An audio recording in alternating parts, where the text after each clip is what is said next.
Please rewind this cassette. Dakota Johnson left her talent agency, WME, for CAA only a week after the trailer for Madam Web released. The decision raised eyebrows in the industry. So, yeah, obviously, why didn't she leave before they suggested Madam Web? That's what I'm curious about. I don't know why she didn't leave during like Suspiria, any of those movies she's been doing the last few years. Dakota Johnson, like she had a career for a second there with 50 Shades of Grey, and Yeah, she was in the whole trilogy, right? yeah, and she's a nepo baby, which she's defended and gotten angry about people pointing out as nepo babies tend to do. Gwyneth Paltrow does that all the time. She's like, I hate when people point out that I'm rich and privileged and white. And it's like, yeah, I know, it's crazy. Um, Same thing with Dakota Johnson, family's royalty. She was pretty, I mean, I think she's a talented actress. I actually quite like her in movies, but she's kind of infamous. I've heard a lot of stories, or read a lot of stories, I should say, that she's kind of been a diva on sets and people don't like working with her, but I can't confirm that. So that's just conjecture. You know what she gives off? She gives off like Ariana Grande licking a cupcake in public vibe. Yeah, that's a good way to put it. Taylor Swift making those cookies with the blue cinnamon a few years ago. Kind of energy, eh? Yeah, for sure. But we're not here to totally focus on Dakota. We're here to talk about Madam Web in general. Is this a real movie? Is this the first AI generated film? Is it the second AI generated film after Ant-Man Quantumania? These are questions that are going to be, there's going to be like documentaries and videos breaking these films down 20 years from now. They're fascinating productions. I would like to see the script. I'm sure if I go on IMDb, there's like 8 writers on it. Yeah, I looked up the director and she had just done television. She had worked on like a lot of HBO shows, and so she didn't really have like a filmography to kind of base anything off of. In general, this project's fucking crazy though. Like, what the hell is this movie? The trailer when it came out, that's what got everyone at first. Was it was like you were getting hit. It reminded me when I went to go see Avatar 2 a couple years ago, and the Shazam 2 trailer played in the Blue Beetle trailer, and I was like, wow, man, it's at the point where the comic book movie trailers are like more annoying than anything else. Like, we're past going to see the movie, the trailer's aggravating. It just looks like a disaster and a piece of shit. And this is like the apex of it, is this Madam Web trailer. It just took the internet. I would compare it to Morbius. I think this is only Sony can do something like this. They have some kind of magic sauce where they figure out the perfect cringe formula. There's like some Goodwill Hunting equation being figured out every time. For sure.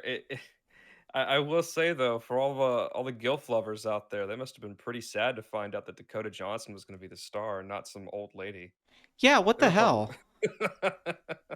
She's supposed to be a madame. Yeah. Yeah.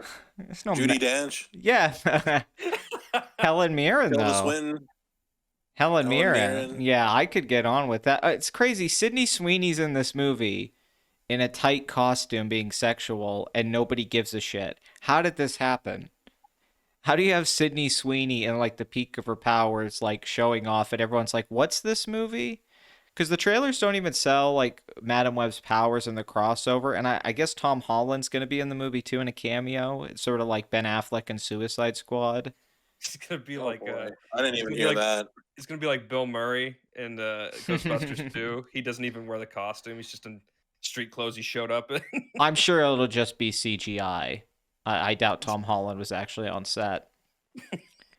Oh, hey, what's going on? Doesn't even bother to do an accent. Well, it'd be one thing if you saw the trailer and it was like, okay, this was clearly like a rushed, overproduced movie, you know, whatever. These keep happening. But then the promotion videos came out and stuff, and they were oddly hypersexual. Dakota Johnson's like doing that scene from May December where Natalie Portman's acting at the camera, and she's just doing that in a promotional video, talking to you directly, looking through your soul, like, you want to go see this movie. It'll be a very good time. And will it work? Yeah, and I don't think it will. I'm gonna be brave, and I'm gonna put the bet down. I'm gonna say Madam Web will not do well at the box office. I'm not confident. So that starts, and then yeah, Dakota Johnson has fired an agent. She left her agency. And then the other actors are pretty much sweeping the film under the rug. They're being asked questions about it in interviews, like, you said this in the trailer, this line's weird, and they're all reacting weird to it. Dakota Johnson just comes across weird. Um, everything has just gotten stranger, and it's a point now where it's like, like the Marvels when that came out, and it was like, okay, everyone, all the grifters are going to make videos crapping on this, myself included. And I feel like this movie isn't going to be as much of that as some of the other films that get criticized. I do think this is more in like meme territory. It's more, yeah, Morbius territory for sure. Yeah, there'll probably be scenes that people use memes, they'll create memes of, and that'll be about the only thing any of us know about this movie. Can we do like a faux cable classics for this? Like make an exception. I would love to do a commentary track from Adam Webb. Live viewing, none of us have seen it. Well, except Destroya. He'll be like, I saw it twice. I saw it twice. In the I saw it theater. in black and white. Yeah.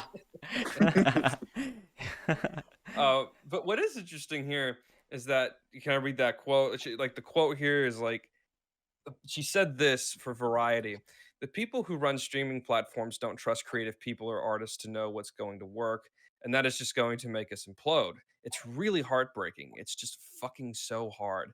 It's so hard to get anything made. She said that. Everyone who makes decisions is afraid. They want to do the safe thing, and the safe thing is really boring. And she said all this, what is it, before or no?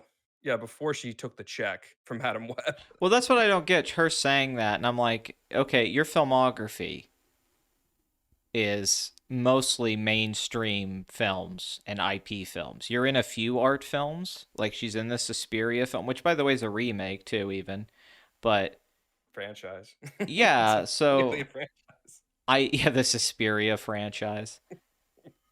So I don't. What's what every actor's doing now? We talked about this like a week ago, where now they're like, "Oh, the executives are to blame, and we want to make great original films, and nobody will let us make them." I'm like, well, then why are you playing ball with the corporations? Then why are you, why didn't you all of you just say no?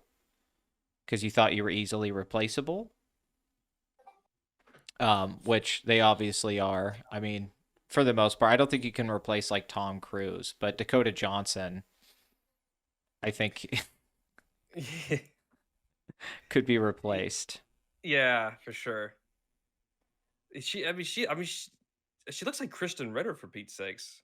You know what I mean? Yeah, That's how Kristen. replaceable you are. Yeah, that's true. She does have like Bryan Cranston watching her die slowly kind of energy. That's definitely the vibe. I don't know. This movie is just, it's just surreal because the thing that I take from it is it's just the state of Hollywood right now. I can't remember a time in my life. There was always like crappy movies would come out and they'd have shitty trailers. That's not new. But the fact that it's like these barrage one after another, particularly superhero films, because we know what happened with Disney and Marvel, and it's like, okay, you guys, you made too many shows. Kevin Feige wasn't supervising as much, but it's just weird that it's also happening to Warner Brothers, and then Sony even is having issues now, because really the Spider-Man franchise, they've been crushing it lately with the releases at Sony. But then now they have this film and it's already like, oh, this is going to lose $100 million. I don't think the movie's even going to make $100 million in the United States and Canada. Well, they're about to go through that rude awakening of you kind of need Spider-Man in your Spider-Man movie for it to do good. Well, also, Madam Web isn't a big enough like name. Yeah. The I'm like, who are character. these side characters? Yeah, I think And Spider-Man's rogues are more well known than her. yeah, a Sinister Six movie or Spider-Woman even, if you committed to You can Spider-Woman. make a solo Green Goblin movie with fucking Willem Dafoe and people eat that shit up. Oh, I'd watch a Norman Osborn trilogy. I mean, I'm taking that all day, but Just have them do insane shit. that's the weird thing where it's like a virus that spread everywhere, because if it was just one studio that was having this issue, we could understand it contextually, but now we're saying that like all of the studios are having movies like this that happened. And I don't know how much of it was maybe post-COVID filming or relation, but you look at the movies, the trailers, and they just don't look like real movies. It looks like a CW show, and it sounds like a CW show. Yeah, they don't look like they're like that was a lot of the Marvels. It just didn't look like it didn't feel like a movie was coming out. A thing. Yeah, Look it's a thing. Did you say that she came from HBO, the director? Yeah, she did some HBO. She's directed like television predominantly. Oh, okay, because it has the same opening song as the new season of True Detective. That all makes too Yeah. much sense.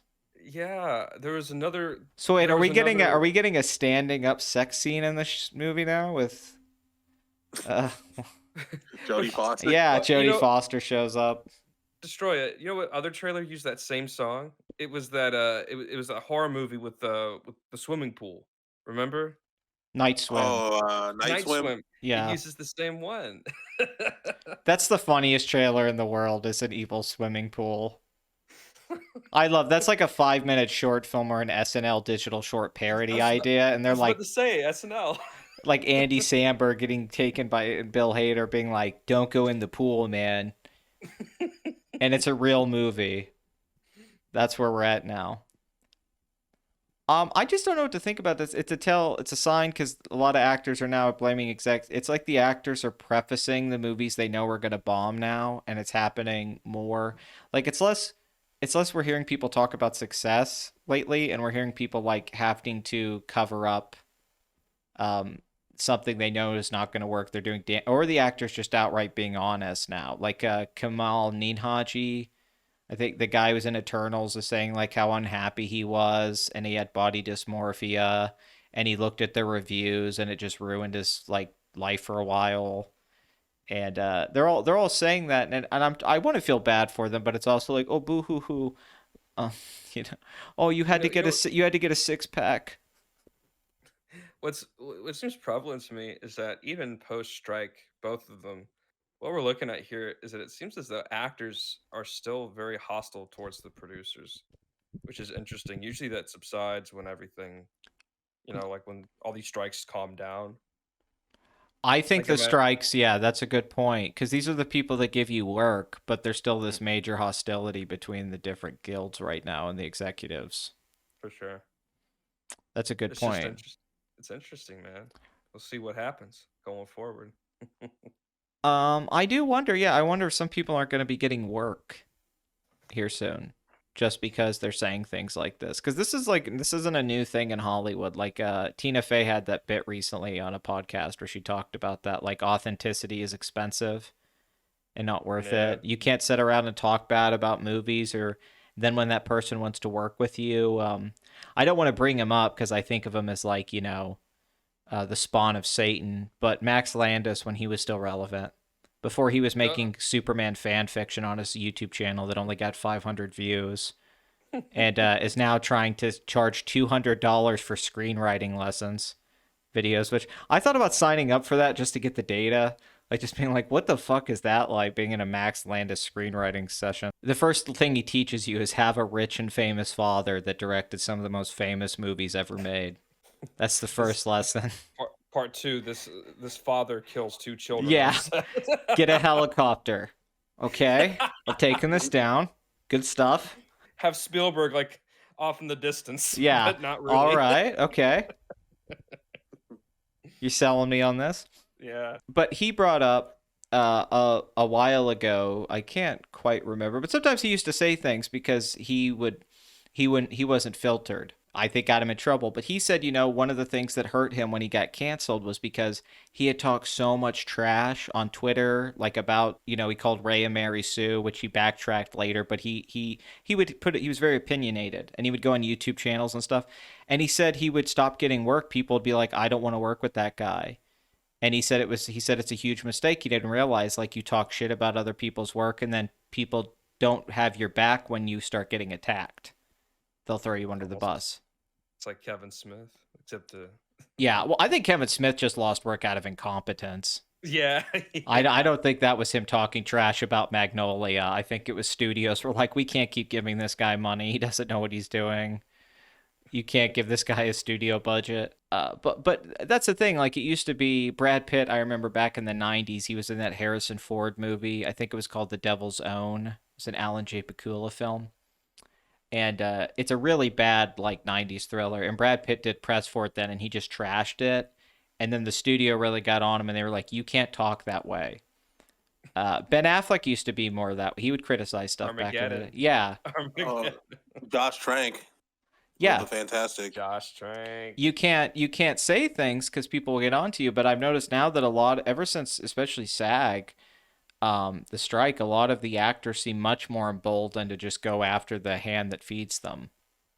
Well, they may feel like they don't have much to lose. They may feel backed up in a corner now. Some of them. That's true. That's a good way of putting it. Yeah, it's like fear or panic a little bit is setting in.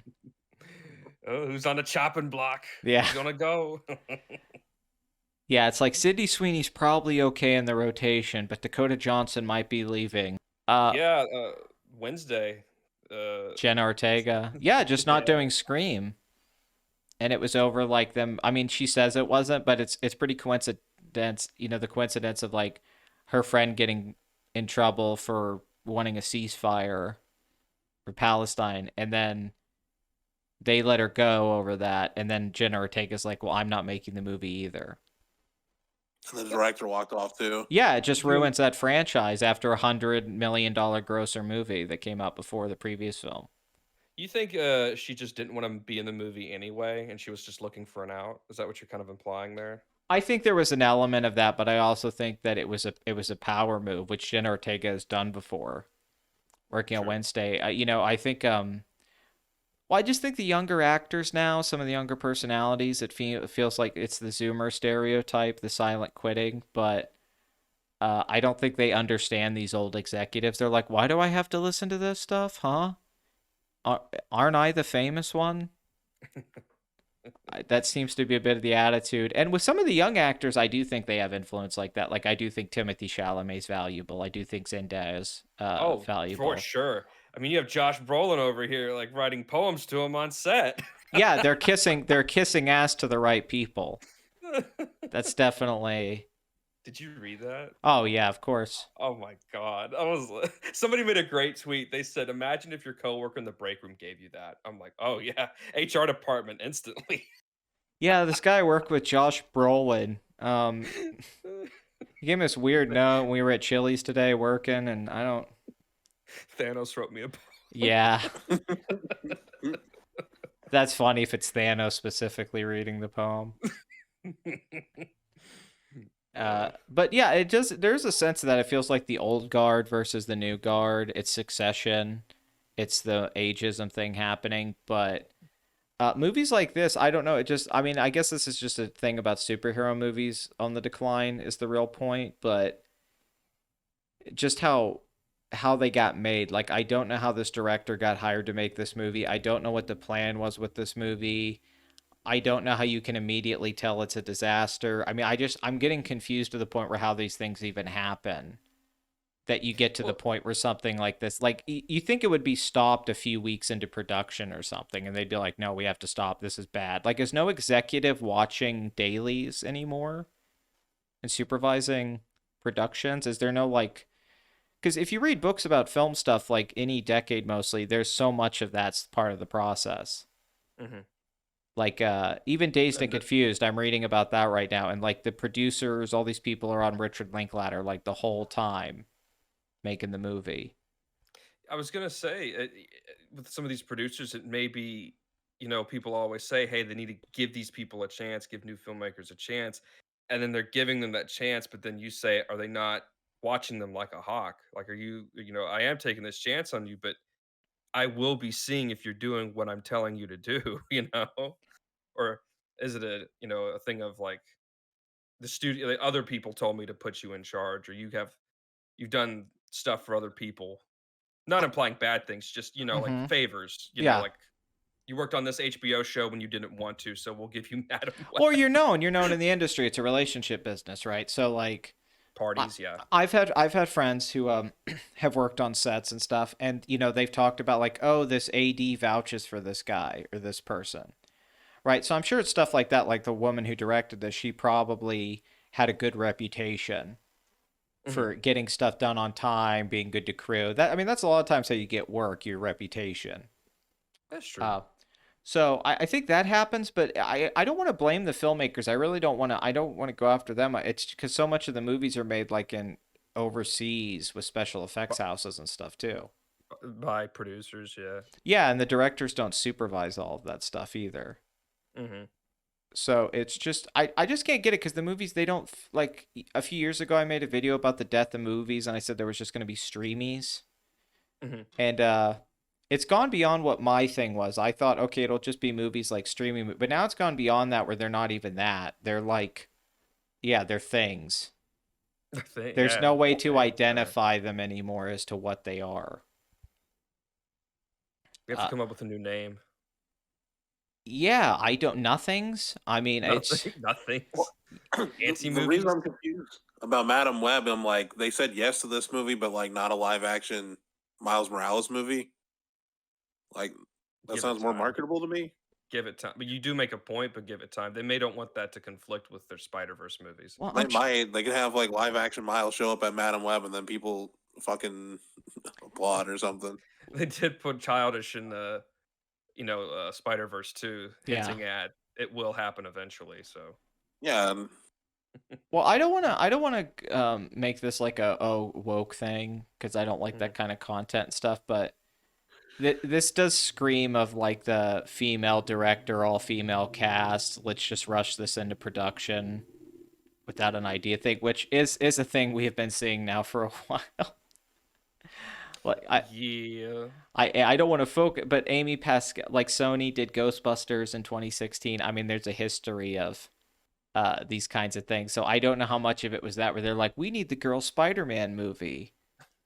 They like just haven't the lost thing enough is they're money gonna yet. do Girl Spider-Man like Gwen Stacy or Spider Gwen, Yeah, go to Gwen. That's a good point, MJ. too. Go for that shit, not fucking Madam Web. Some like Incompetence. yeah, like some C-list character. Pure It's like a real deep incompetence. cut. Well, I think in this probably was getting produced. My guess is around the Morbius time when they were considering like shared universe MCU stuff because the Vulture shows up at the end of Morbius from Homecoming. So maybe this was all in production. So maybe this is just kind of an extension of Marvel on some level. So what you're saying is Jared Leto suggested they do Madam Web. That's Well, what I'm hearing. even Venom. Venom is in No Way Home. The Tom Hardy Venom. Yeah, he's in a That's right. post-credit scene. Yeah. Yeah, At the end, Tom Hardy shows up. Yeah, so I think they were probably producing all these trying to make like, okay, we'll have our own separate entity of cinematic universe characters we could do franchises with the Spider-Man universe. We're getting Kraven the Hunter. That's true. Yeah. Yeah, that's right. That's another one. So that makes sense. I didn't connect that. So these all probably happen and then they're all shitty. Yeah. That's what happened. like the weird thing is Craven still looks like a movie, not a good movie, but still like a movie. It looks like a Madam Web bad doesn't look like a movie.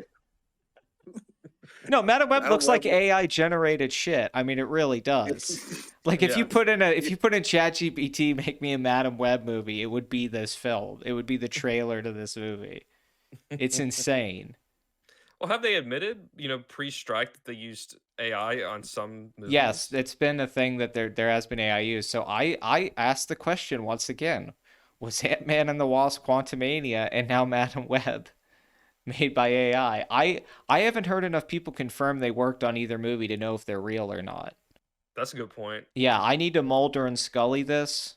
We need to ask Dan. Yeah, I need to investigate and do some research. I'm sure the truth is out there about these movies, but I don't know. It just for me, it's funny, but there's also a nihilism in it I don't like the death of cinema, the death of studios. This movie is just like the poster child for that right now in 2024. Like just movies we know are going to lose hundreds of millions of dollars before they come out. Think of it this way too. It's only number one. It's the first one. We're gonna have That's more true. this year. Yeah, that's the problem. Like typically when you get a pimple, there's another one coming. Yeah. You know. You just gotta laugh at some point. Yeah, it's a clown world. You know, so Honk, honk. just put the makeup on. And well, you know what it made me think about? This will be my last point on here. I was thinking about this today about movies and filmmaking, and this is my positive outlook on the whole thing. because I've been a little down on things lately with films, like everyone who's a normal human being.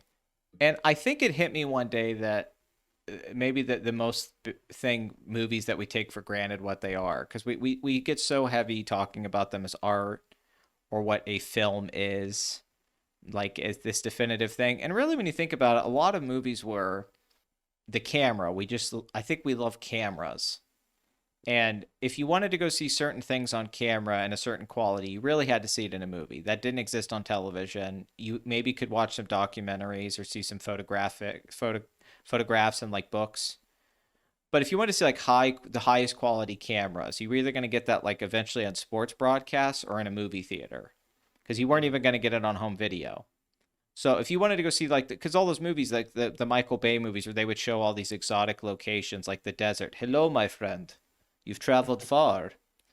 And just, that was exciting. It was exotic. It was like a fantasy of like, which I think is why video games do well, right? Like when I play Red Dead Redemption 2, I'm not playing a cowboy simulator. I'm playing a fantasy cowboy simulator. In real life, I wouldn't be able to kill 50 guys by myself, but I'm a super cowboy.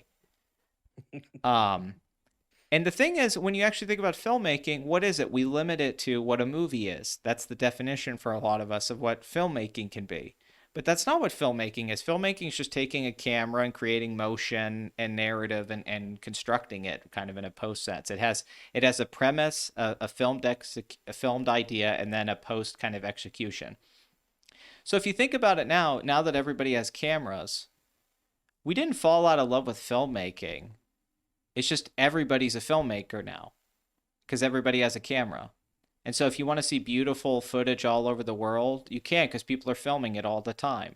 And it doesn't have to be 2 hours and have a story. Not everything has to be fiction. So I try to think in that terms. I think we took for granted, as simple as it may seem, because everyone harps on cinematography, really the thing with cinema that was appealing beyond anything, I think, is cameras, because that's essentially what separates a movie from other things, is the camera. That's a good point. Everyone has a camera now. So there isn't a lack of filmmakers. Everyone's a filmmaker. Anyone who's shooting stuff on video and putting stuff together, you're a filmmaker. You're just not making movies. or what Madam Web is a thing. Yeah, like something better. when people shit on TikTok or any of these kind of videos or Mr. Beast type stuff, all I could say is look at the Madam Web trailer, because that's what a movie is in 2024. So who are we to judge? Who the fuck are we? Indeed. Let the kids do what they want to do.